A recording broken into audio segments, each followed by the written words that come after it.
One night I left from a meal and there was a homeless man asking people for money outside of our center. And I said to him, I have some sandwiches I could give to you.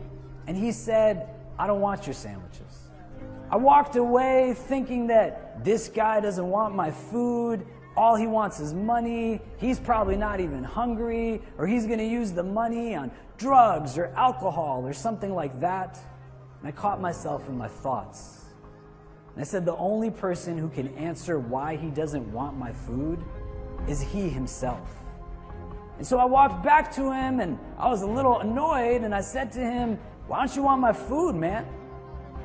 And he walked to his shopping cart and he took out a bag and he said, I already have food.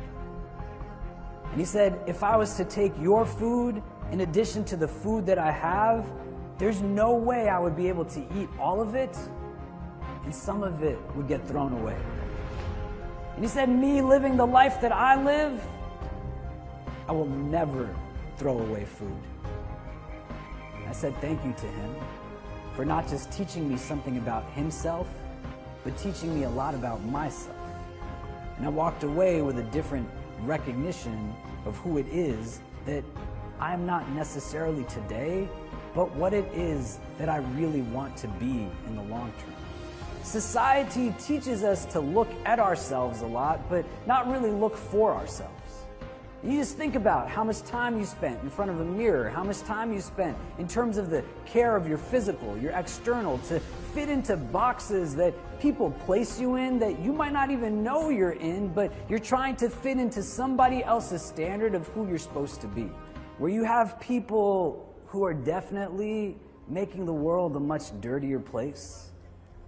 And then you have people who can even identify that that's a problem, that you shouldn't be throwing garbage on the ground, but there's not that many people who are actually going out of their way to still pick it up and make it much cleaner.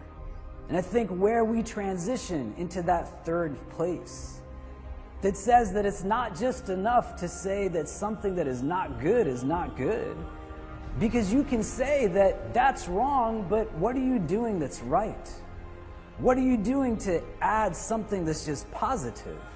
I think we get scared sometimes because we fit into this very formulaic pattern of what it means to be successful.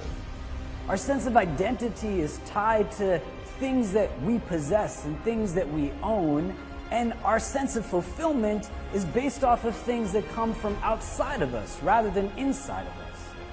Nobody's telling us that we need to be honest, we need to be compassionate, we need to be merciful, we need to be just, we need to be loving, we need to be generous. But they're telling us that our sense of worth is based off of what it is that we drive and how big of that thing it must be. So you'll learn how to be a doctor, you'll learn how to be a lawyer, you'll learn how to be an engineer, you'll learn how to be an artist, an activist, an academic. But as you're learning how to be a worker, most of us aren't really learning how to be thinkers. We're not engaged in spaces where we're understanding why do we love what we love, or why do we hate what we hate, or why do we desire the things that we desire. And your story is not your story when you force yourself to become someone else's story. You are where you're coming from, and you are where it is that you're going to.